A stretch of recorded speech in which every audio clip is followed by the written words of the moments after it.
In 1984, did you say? The Bicycle Commuters. Oh yeah. In Edmonton. Yeah, the Edmonton Bicycle Commuters.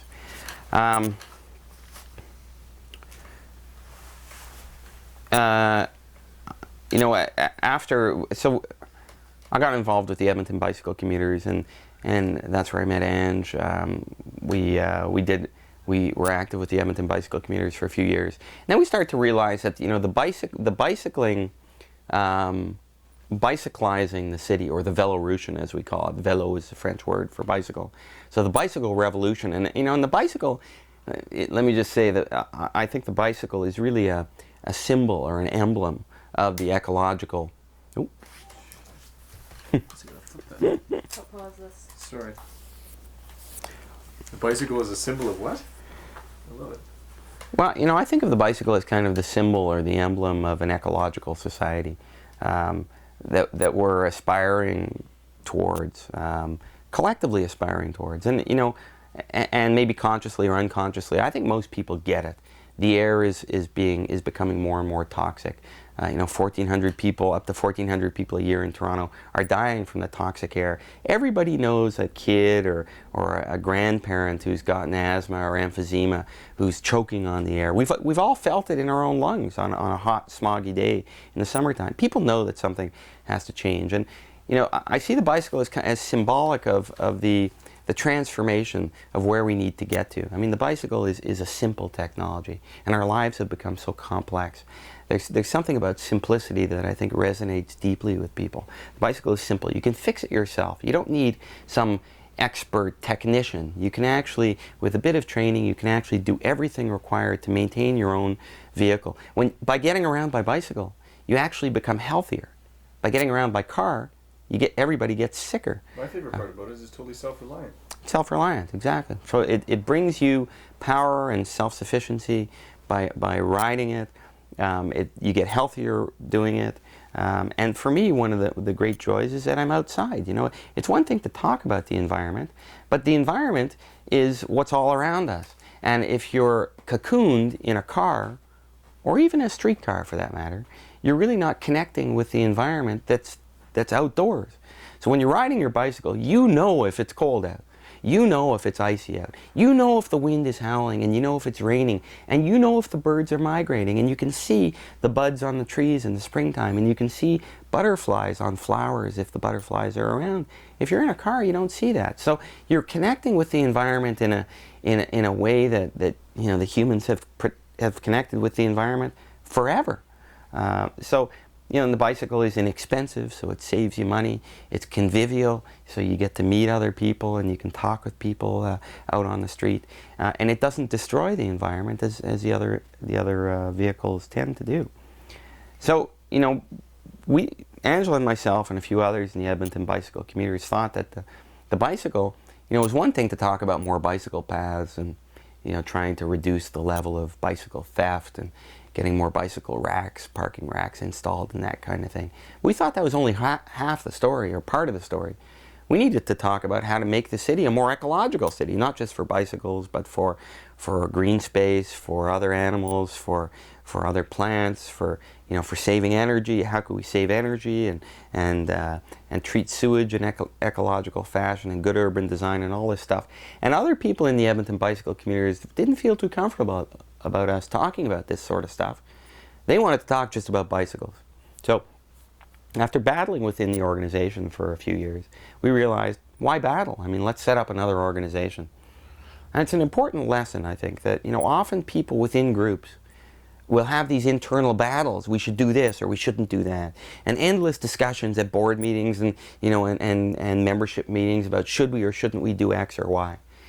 But in my experience, if there are those kinds of deep battles within an organization, the best thing to do is to split the organization into two, so that the people who want to do X, and the people who want to do Y, do Y.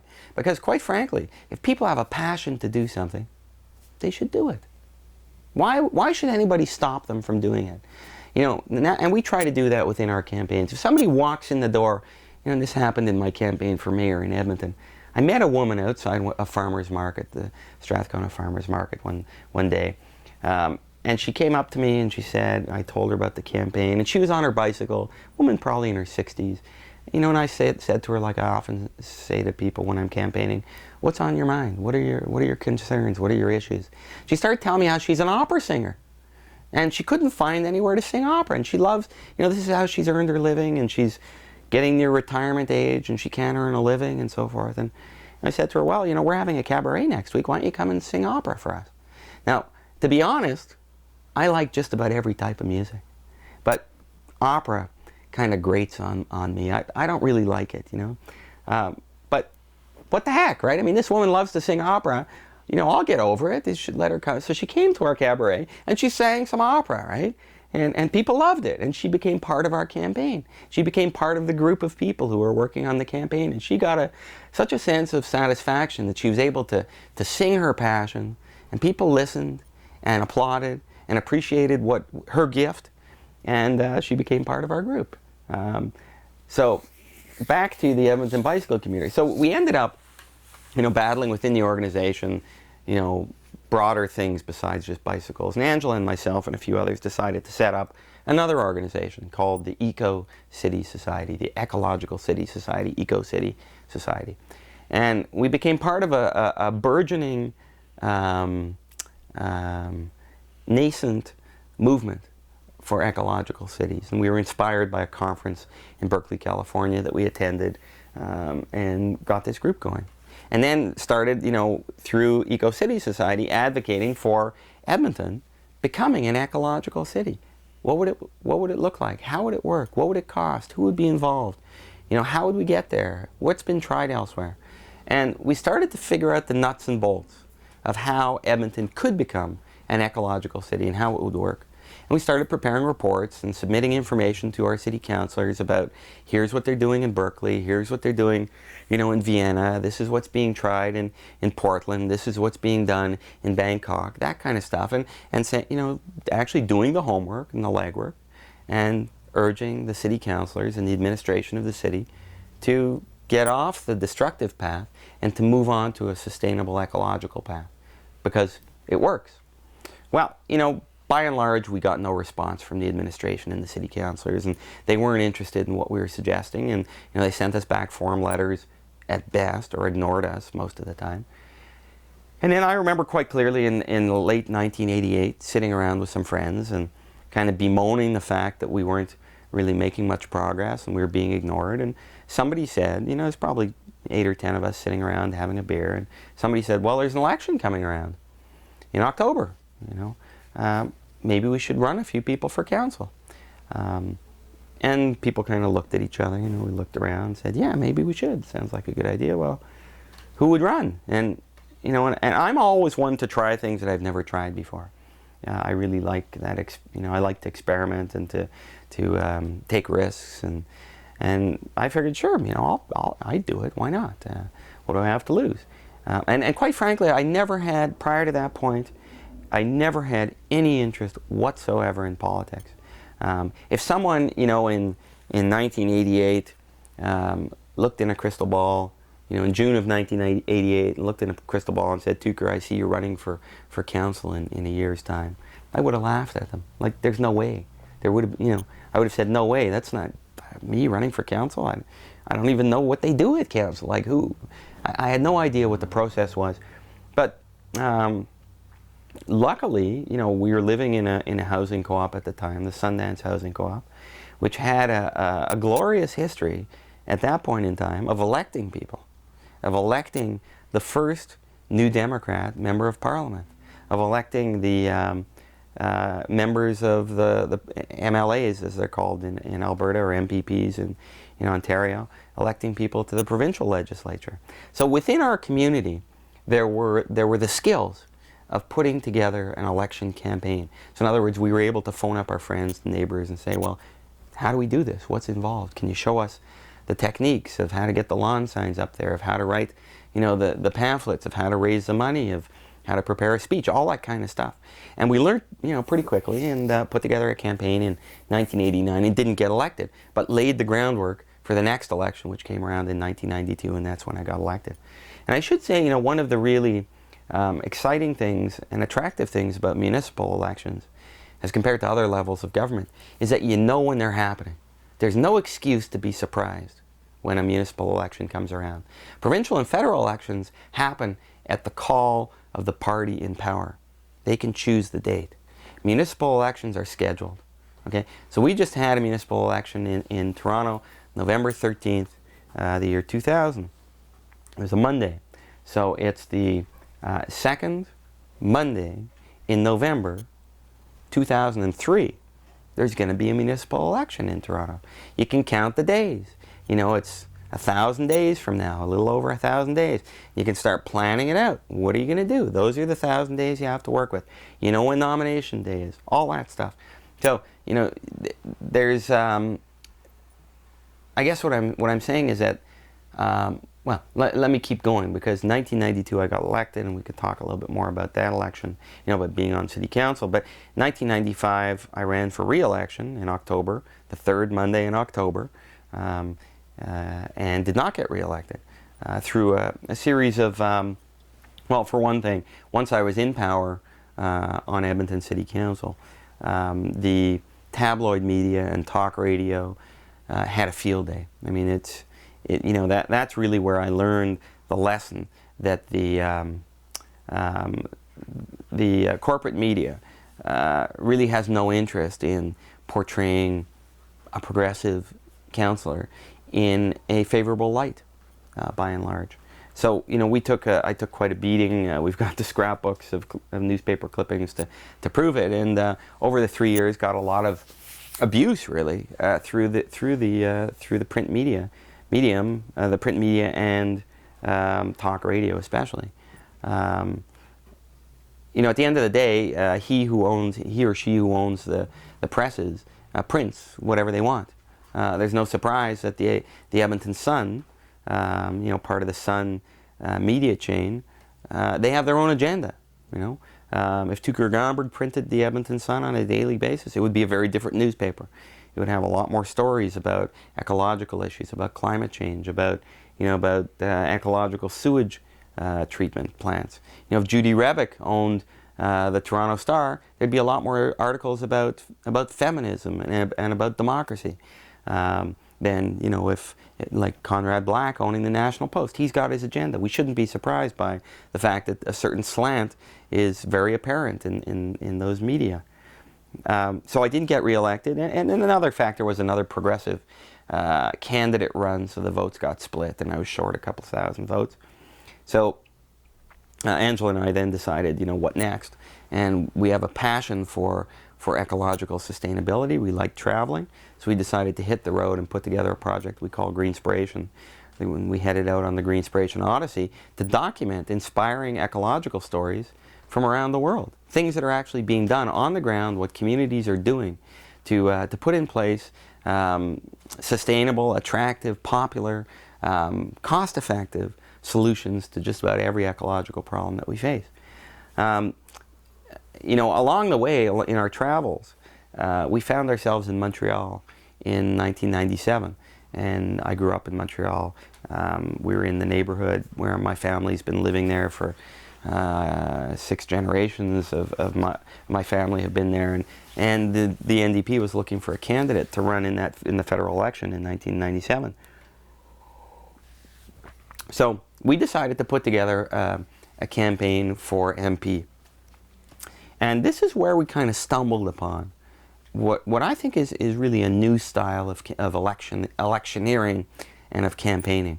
In other words, we took our history of activism, of the Le Monde de Bicyclette style, low budget, high energy, kind of anarchistic, humorous, direct action type activism, and melded it in with electoral politics, and have come up with something which, for want of a better term, one might call guerrilla campaigning or guerrilla politics. It's not really politics. It's more, it's guerrilla election campaigning, I guess. We'll come up with a better term. But essentially, you know, the guerrillas in Vietnam were fighting against the huge power, overwhelming power of the United States, with all its technology, all its wealth, all its expertise, and military might. The guerrillas were fighting on the ground, and they were fighting with a small fraction of the resources of the United States. But they knew the lay of the land, and they knew the secret places to hide from the powerful. And they knew how to be flexible and to seize the moment. And they could do things on the spur of the moment. And they could act, at night. And they could do things that the big, cumbersome, powerful, wealthy power couldn't do. So you can get a lot done through guerrilla politics that you can't do with money, corporate politics, or big power politics. What am I trying to say? Politics typically in Canada is the domain of the wealthy, of the powerful, of lawyers, of scripted politicians who don't sway from don't stray from the script. It's photo opportunities, it's sound bites, it's images, and it's very, very finely honed and crafted to get something done. Our style of politics is much more seat of the pants, spur of the moment, seizing the opportunity that's there. So we did that in 1997 and found that we could actually rally the troops, rally a lot of excitement and enthusiasm, which is really what we're after with the Greenspiration Odyssey, is to, we believe that in order to bring about the types of changes, broad societal changes that we're talking about, they're not going to happen with a handful of activists, working desperately hard to bring about the change. They're not going to happen with, a few environmental organizations with a few hundred members or a few thousand members. If we're going to see the changes that are required, we're going to need to see a mass movement of people who are demanding or dreaming of or pushing for or embracing the changes that are required. So we're going to have to inspire a lot of people. And quite frankly, my sense is that people are ready for inspiration. They've been hit over the head for so long. They've heard the horror stories about the environment for decades. If you can walk in the door and say, hey, it's not all bad news. In fact, here's a bunch of good news. People are actually really interested in hearing that. So we found that through the through running for office in Montreal, for federal office, that we were able to inspire a whole bunch of people. And we were able to get stories out that people actually, sat back and listened and were inspired and were excited about what we had to say. So, for example, the day before the election, we decided to go to Jean Chrétien's house outside of Shawinigan. And we visited his cabin on Lac des Pieds, and we went right up to his door, and we actually taped to his front door a series of demands about climate change. We felt that this was a fundamental issue that the Prime Minister hadn't addressed, and we had specific things that we felt he should deal with in order to solve the impending climate catastrophe. So we nailed these. We didn't nail them. We taped them to his front door, a la Martin Luther. Some stories were written about that, and people heard that story, and they kind of scratched their head and thought, well, that's interesting. That's kind of a creative way of making your point. And we did another protest down at Paul Martin, Minister of Finance. He was running for re-election in a Montreal riding, and downtown is the head office of Canada Steamship Lines, which he owns.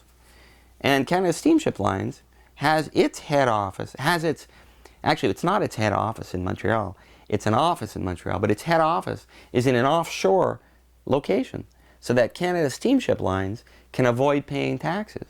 Well, here's the Minister of Finance of Canada setting up his own company's head office, not in Canada, but offshore, so that he can avoid paying taxes. So we had a rally that we called, the theme was, Paul Martin, pay your taxes, Okay? So we went down to his office and we had signs. We took some of his lawn signs and we had these balloons coming off. You know, here's Paul Martin saying, you know, I don't pay my taxes. You know, I avoid paying my taxes, stuff like that. So we had some fun with it. Anyway, so we actually, the interesting thing was that, you know, when, I guess there were a few discoveries that we made by doing that type of campaigning. First of all, we realized that we could have a lot of fun. We could raise the issues and not go into debt, and we can bring together a tribe or a grouping or a collection of people who can work together, could walk in the door, help out, do something that they love doing, and there was a deadline. They weren't committed for life. They were committed for a month or for a few hours or whatever it was. And people left after the campaign. They said, that was good. I'm glad I was part of that. So then we went off traveling in Asia for 6 months. Hold on, how did the election go? What happened? Oh, the election, you know, interesting question, because first of all, elections typically, people focus on election day on the numbers. That's the measure of success or not success. You know, you get 2% of the vote, you're a failure. You get 55% of the vote, you're a success.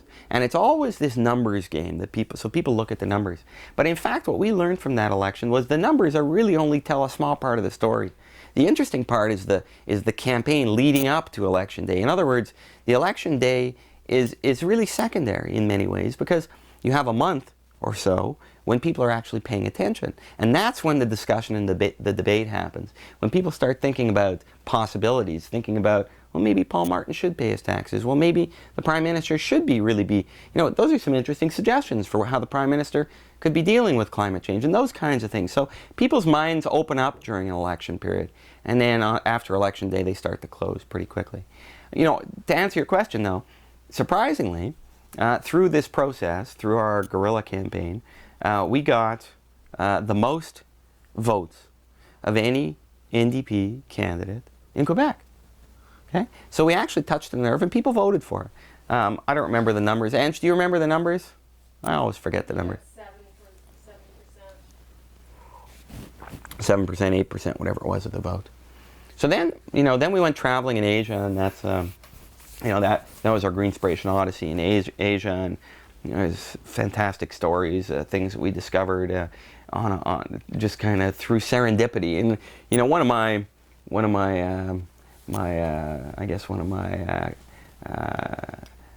friends in the work that I do is serendipity. I mean, serendipity kind of leads the way sometimes and opens up paths that I never would have considered traveling down. But serendipity, you know, led us through Asia, and we had just an absolutely phenomenal trip, and wrote about it, and a lot of those stories are up on the net.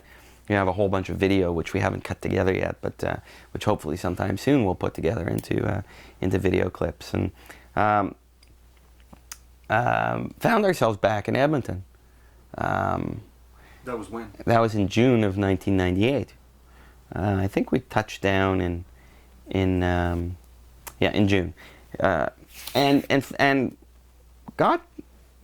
I think we arrived in Edmonton in June of 1998, and went. Some friends started mentioning to us, and it had already kind of snuck into my mind, but some people started saying to me, you know, why don't you run in the upcoming municipal election in October of 1998? And somebody said, and I'd kind of been thinking about this, you know, somewhere in the back of my mind, somebody said, why don't you run for mayor?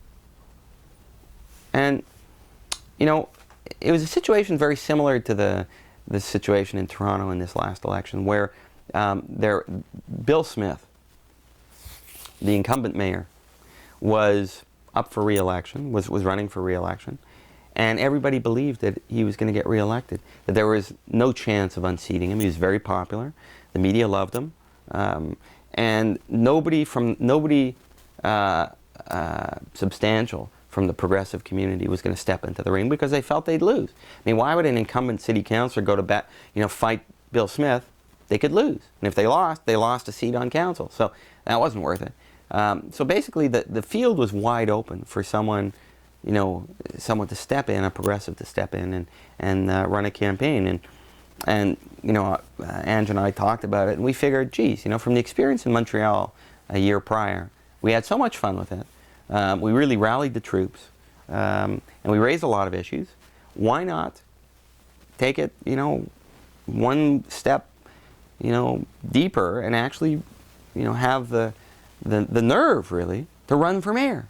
To actually step forward and to say, we have ideas here that we think are as compelling, as substantial, as credible, as interesting, and as reasonable as Mr. Smith. As a matter of fact, we think they're better than Mr. Smith's viewpoints on the city.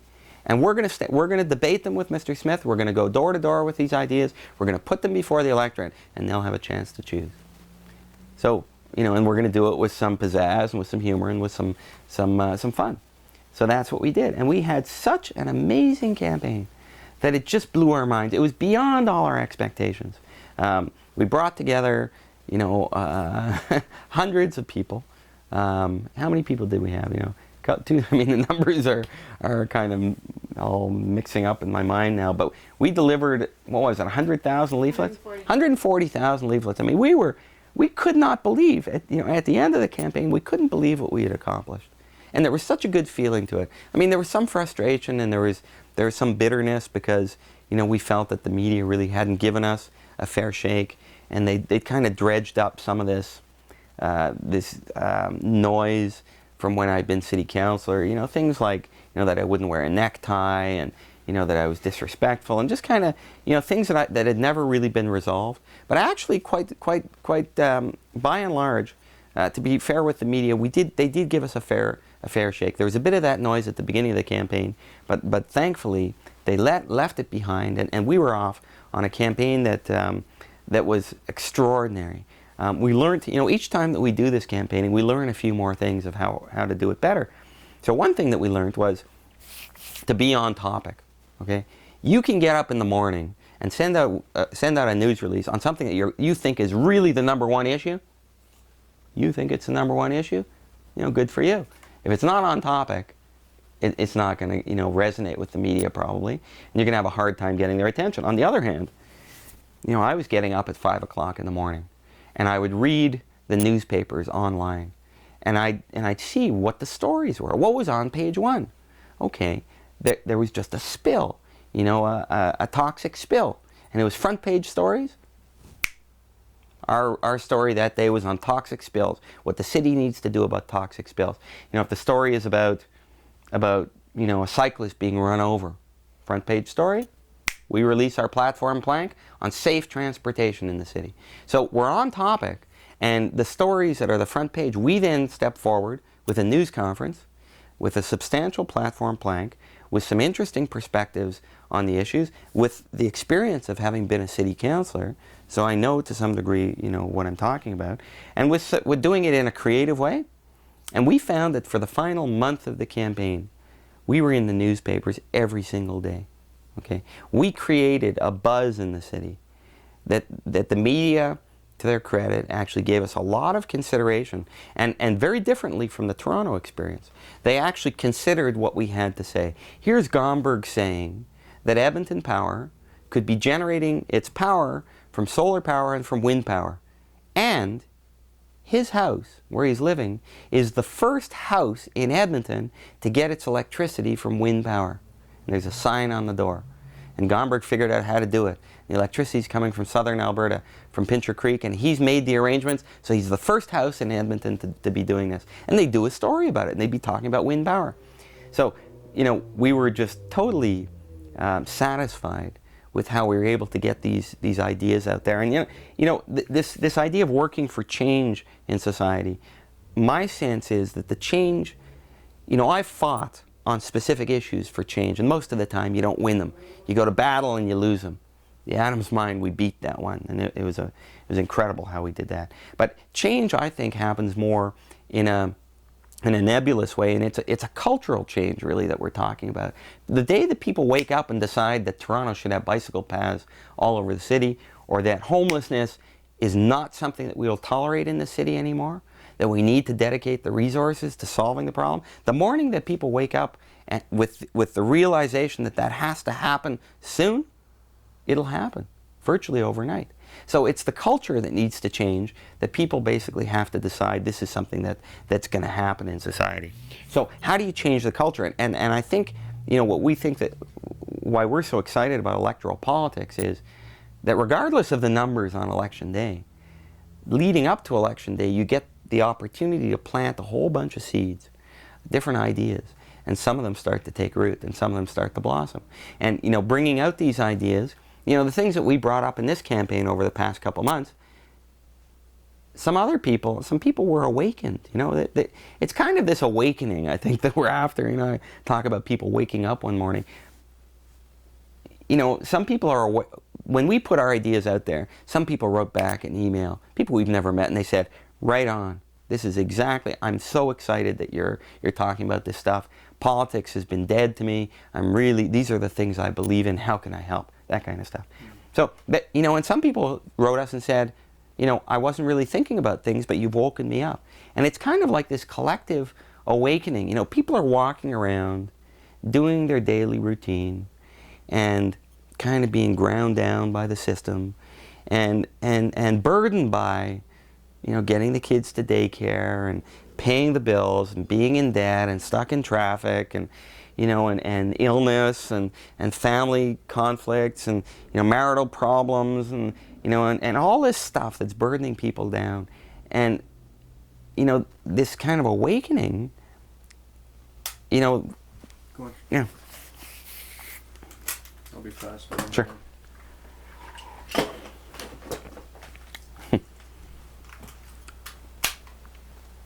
Start here.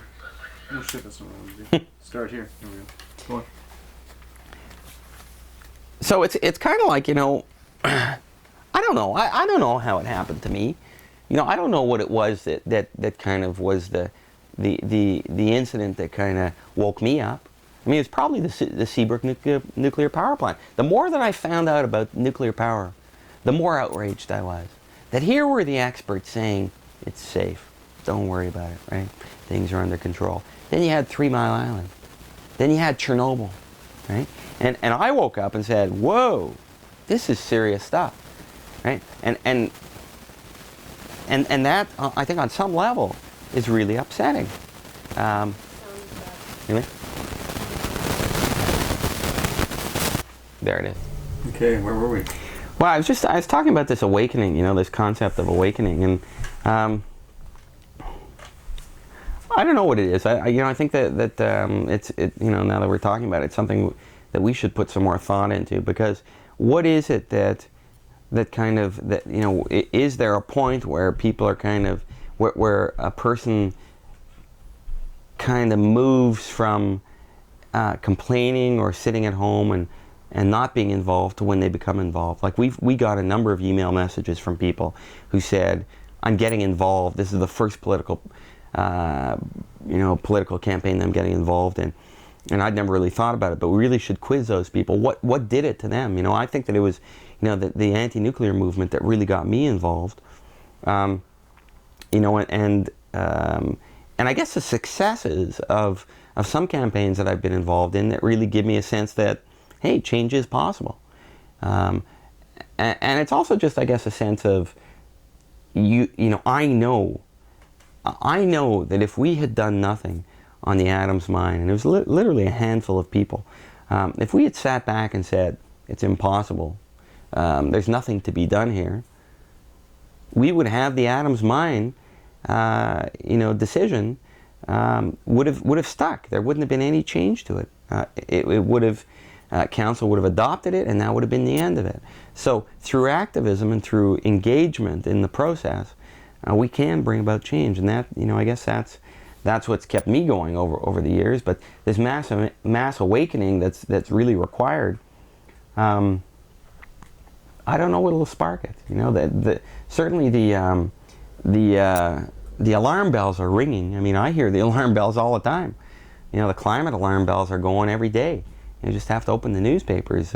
There's an ecological catastrophe of some sort in the newspapers every day. I think, you know, on some deep level, people already get it, that we've got to make some big changes in order to protect the environment, leave a healthier future for our children and grandchildren, and for the, you know, for the seals and for the dragonflies. But, you know, what do we do about it? I think that's really what you know, people are kind of grappling with. Well, you know, what are the choices? What else can we do? And that's where I think, you know, we're back to the media and how the media don't tell those stories. They're not interested in those stories. I've never seen a story about living machines as an alternative to sewage treatment plants. You know, instead of building concrete, chlorine, chemical-based, ineffective, expensive sewage treatment plants, which is what we've got now, building sewage treatment plants that, that treat the sewage to a drinking water standard, with snails and fish and plants and in a greenhouse. I mean, it's a way better option. It's cheaper. It's more attractive. You never read about that in the Toronto Star and the National Post. They've got a different agenda. They're not interested in these solutions. So, I mean, and that leads me to, the point that I was raising the other night of the need for our own media. We're not going to, if one of the hallmarks of human culture and human society is storytelling. That's what we do as a species. We sit around the campfire and tell stories and share stories, and friends tell stories, and parents tell stories to their kids to put them to sleep, and and our culture moves is passed down from generation to generation through our storytelling. And if the media are telling stories, and we have stories to tell, but the media won't tell our stories, then and this is from my 25 years of experience, we can keep trying to get the media to tell these stories which are important and crucial for the survival of our species that ought to be told. But if the media is not interested, at the end of the day, they're not interested. And no matter what you do, and no matter how cleverly you put your story together, and no matter how brilliant you are, or how many people are involved, or how important it is to society, if the media doesn't want to tell your story, they won't. And I think that leaves us, at the end of the day, with the challenge of not trying to tell our stories through somebody else's media, but to tell the stories through our own media. If you've got the microphone and I want to tell a story, but you won't let me at the microphone, then the choice is to keep trying to grab the microphone from you or to go out and get another sound system. Right? So we've got to, I believe, if we're ever going to succeed in this mass awakening, collective community awakening, we need to have the media to tell our stories. And that means, I think, quite clearly some kind of a daily progressive newspaper. It means much better use of the community and campus radio stations that we currently have. It means some creative use of the internet, and it means recognizing that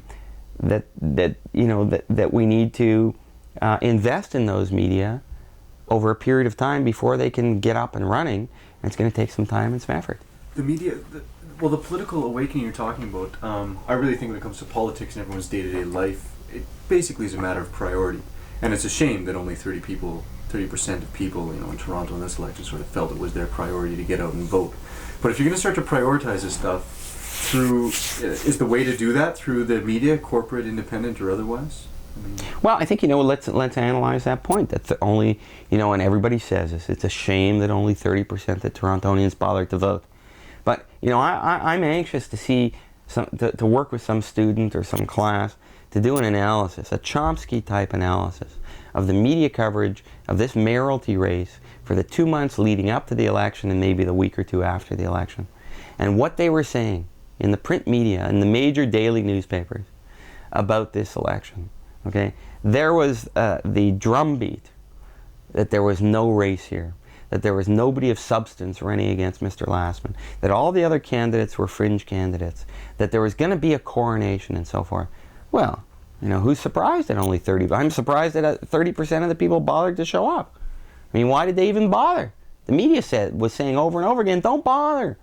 There's nothing going on here. Don't bother. Right? There's nothing happening. The election's already decided. Right? all the candidates are a joke. Lastman's going to get reelected. Don't bother to show up. And then they have this kind of, self-righteous kind of, attitude of, isn't it terrible that only 30% of the people showed up? Well, let me put it this way, okay? If I ran the media, what I would have done in the 2 months leading up to the election is I would have had a huge discussion through the media about what could the city of Toronto become, about all the issues, spreads, sections, a daily section on poverty in Toronto. Here's the problem. Here's what's going on. Here are the people impacted. Here's what could be done. Here's what they're doing in Stockholm. Here's what they're doing in Nairobi. Here are some ideas. Write a letter. You know, discussion, a debate, a huge excitement. I'll bet you something. I'll bet you that if there was an effort, a sincere effort to engage the citizens in solving the problems of our city, that the citizens would show up, okay? That the citizens would become engaged. I'll tell you something. The people who are poor in this city, who are having trouble feeding their kids, okay? If you gave them the opportunity to figure out how to solve that problem, they'd show up, okay? If you gave them a newspaper to write their stories in, or a section in a newspaper, they would show up. And, you know, it's atrocious to me that the media would give virtually no play to what this election was about, and then show up the day after and say how sad it is that democracy in Toronto doesn't work. I mean, it's a totally cynical, take on this election. Well, I'm not Chomsky, but from what I know of him, from what I've read of him, he's going to suggest that it's not within the media's interest to do that. The corporate mainstream media, like, they have an agenda that would not be served by that.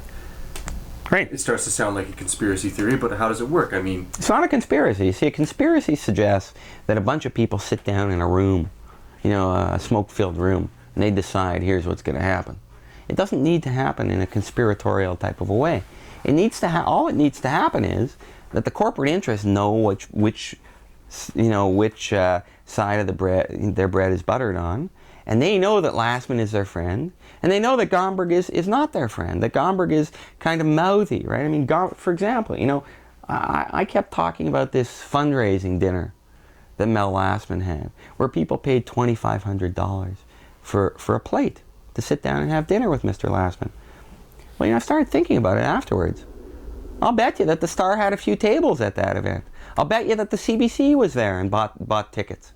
So here I am, you know, kind of insulting them, and, I mean, they were at the dinner. You didn't hear about any coverage either, did you? No. Yeah, I heard a little bit of coverage. Yeah. So, the point is, I guess, that, you know, what Chomsky does is, you know, one of his techniques is to actually do a measurement of the column inches of coverage on a topic. So, for example, let's do an analysis of the 2 months leading up to the election, a week or two after the election, of how many column inches were given to Lastman and how many column inches were given to Gomberg. What were the words used to describe Lastman as a candidate? What were the words used to describe Gomberg as a candidate? How many photos of Lastman appeared? How much column inches of newspaper space were devoted to pictures of Lastman? How many were devoted to pictures of Gomberg? Okay, and you know, I guess what I'm saying, and maybe, you know, maybe I'm wrong, but Lastman was the mayor of Toronto, but in the month leading up to the election, I don't think he should be treated as the mayor of Toronto. He should be treated as a candidate for mayor of Toronto. And I'm a candidate for mayor of Toronto, and so is Anza Anderson, and so is, you know, so are all the other candidates. And those candidates should be evaluated on the basis of what they have to say, how compelling their ideas are, and how much effort they're making to get those ideas out to the public. In other words, if the perfect candidate walked in the door, I don't know who that would be, Jesus Christ, or, you know, somebody, or Martin Luther King, okay, or Pierre Trudeau, okay, who walked in the door, and we didn't know them by their name, okay, and they walked in and put down their $100 and they said, this is what I stand for. I stand for brotherly love. I stand for, you know, sharing. I stand for these things. I think that the media should treat that person with respect and with consideration. And if they put together a campaign of compelling ideas that are credible, that would work, then they should be considered as credible. And if they're putting together a campaign where they're actually doing the work of the campaign, which is getting the word out, distributing your materials, articulating ideas, then they should be treated with respect. And I'm astounded that there was not a single media in this town who sat down with me and said, what is this ecological city that you're talking about? Who said to me, who might have said, you have 25 years experience thinking about this stuff and researching it and traveling the world and being a city councillor. What could Toronto look like? There was no interest in that. It's astounding to me. It's astounding to me. It is such an insult, not just to me. I mean, I've been insulted plenty of times in my political career, but it's an insult to the citizens of Toronto. They never had a chance to hear about what the city could become. And it's not that I just woke up one day and started thinking about this. This is the work that I've been doing for a long time. You know, and the fact that Jane Jacobs, you know, probably, certainly, the world's most thoughtful thinker on what makes cities work. Jane Jacobs, okay, an icon in the movement around the world for healthier cities, for more livable cities, who's been at it for over 40 years, respected throughout the world, who lives in Toronto.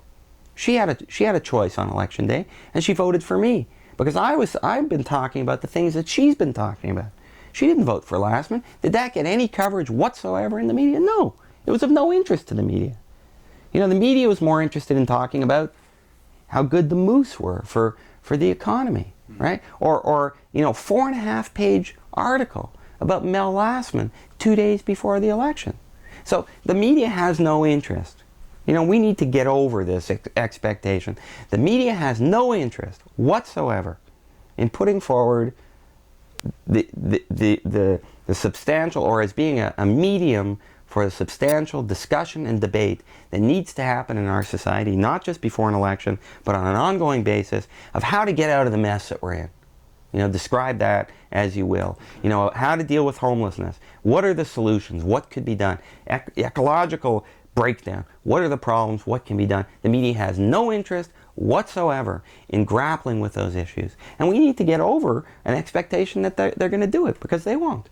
Do you think Chomsky would say that it's in Lastman's interest that more people actually do get out and vote? Or is it best for Lastman if fewer people get out and vote?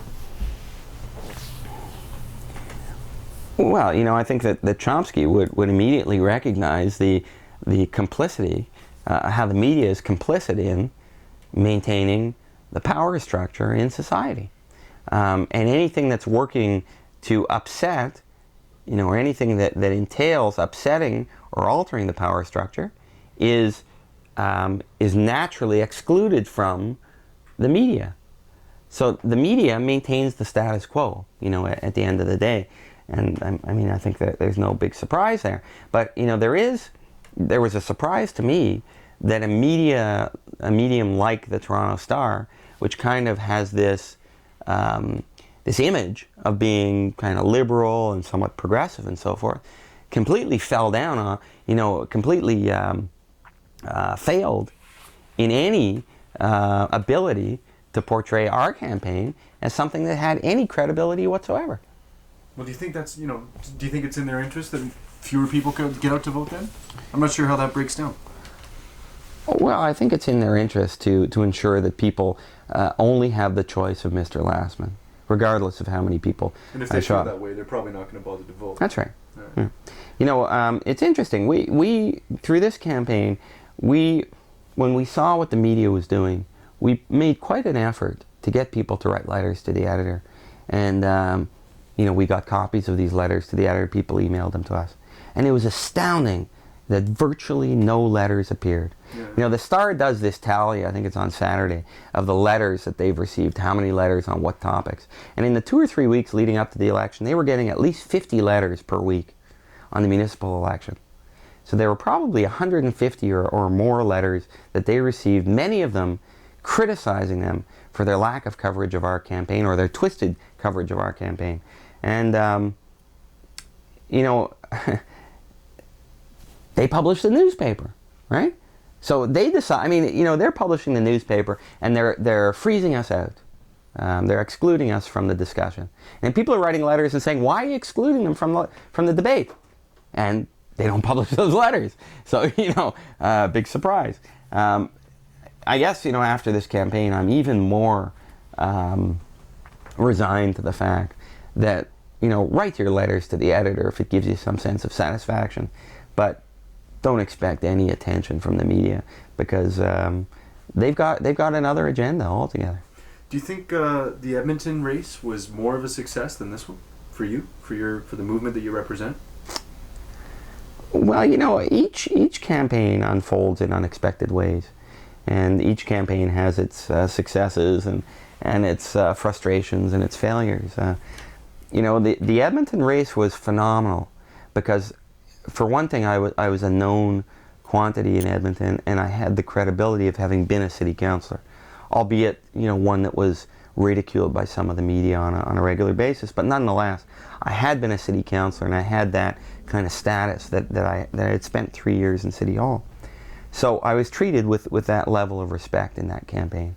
Here in Toronto, the media maintained this fiction that I wasn't credible and that I was unknown. And I say it was a fiction because with the power of the internet, they knew better than to maintain that I wasn't credible and that I was unknown, because we were putting all our stuff up on the net. And with any effort whatsoever, they would have known that I was credible and that the ideas I had were not just out of the blue, but were actually practical, doable ideas. So in that sense, the portrayal of me as a candidate was very different. In Edmonton, I was portrayed as credible.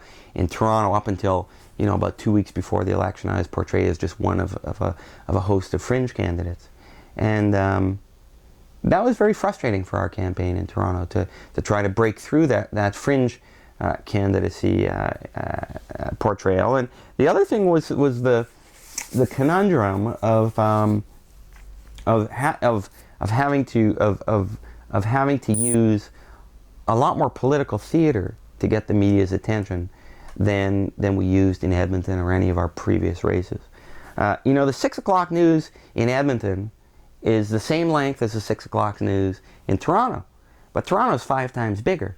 So there's only so much news time, and if we did something in Edmonton, we're likely to be on the news. Whereas in Toronto, you're vying with so much other stuff that's fighting for those, that 5-minute newscast. They have to kind of up the ante even more to be even more dramatic and more creative and more visual and punchier.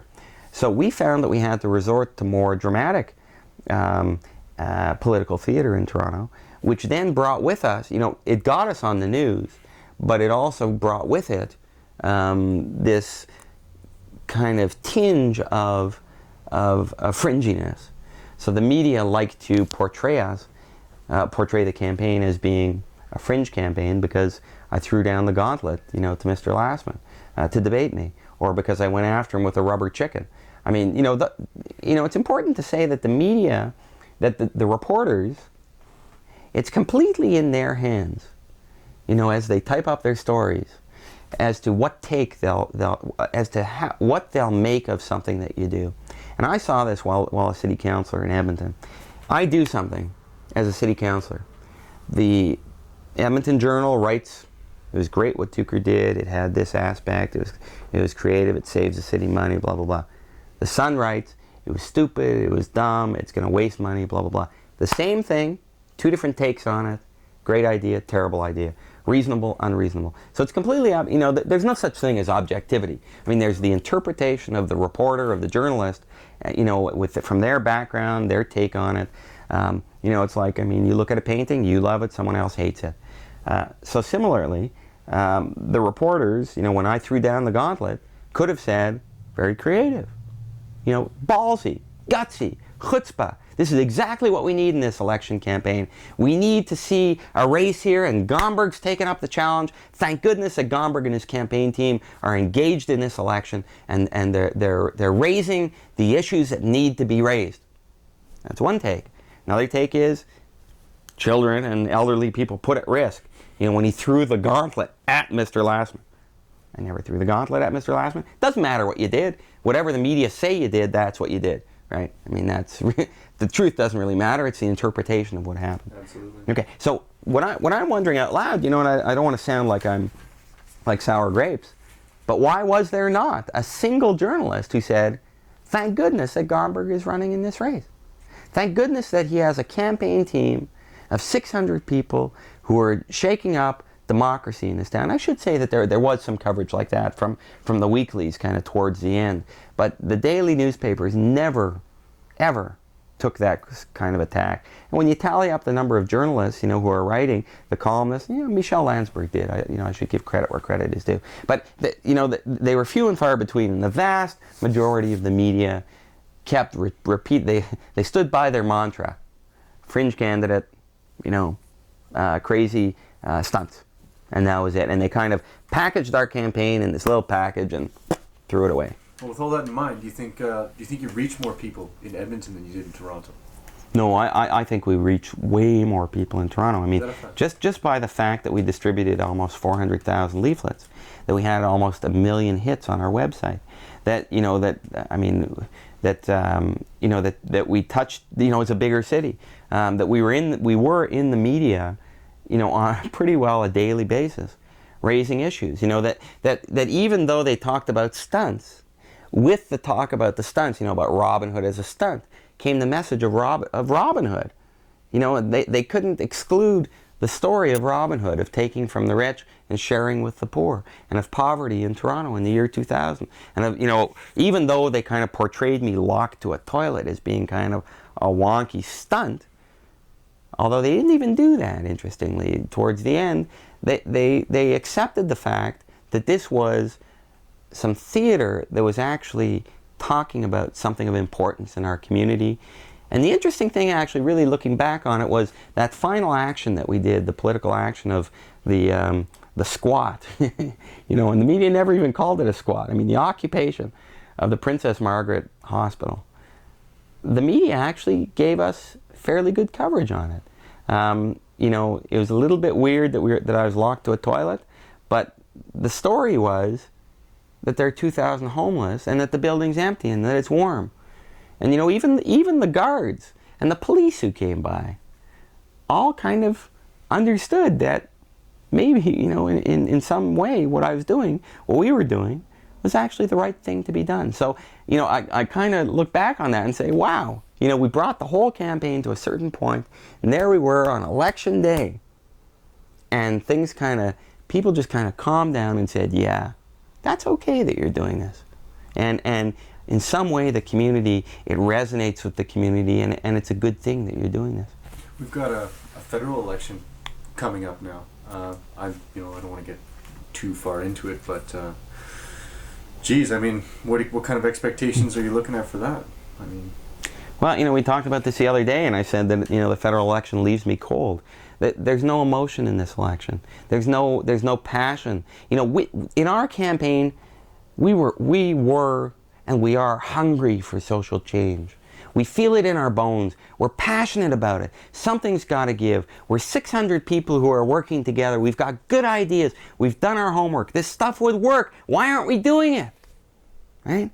So, and we feel the pain of the extinctions, and of the polar bears on thin ice, and of the melting of the polar ice caps, and of climate change, and of people getting cancer from the poisons in the environment. Like these are heavy things. 2 to 4 people dying, homeless people dying on the streets of Toronto because Lastman can't make a phone call to open up a shelter. The Fort York Armory, or the old Princess Margaret Hospital. He can't make a single phone call, so people are dying on the streets. Like, we care about these things. This is not scripted. This is the party's position on this issue.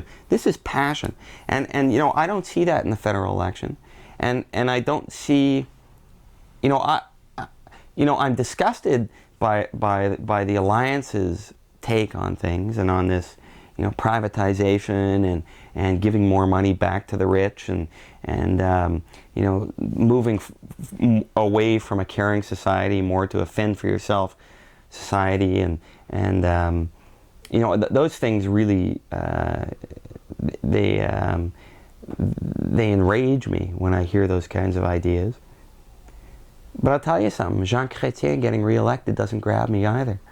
There's no room in this election for any kind of a breakthrough for new ecological, social justice ideas to actually move into the House of Commons.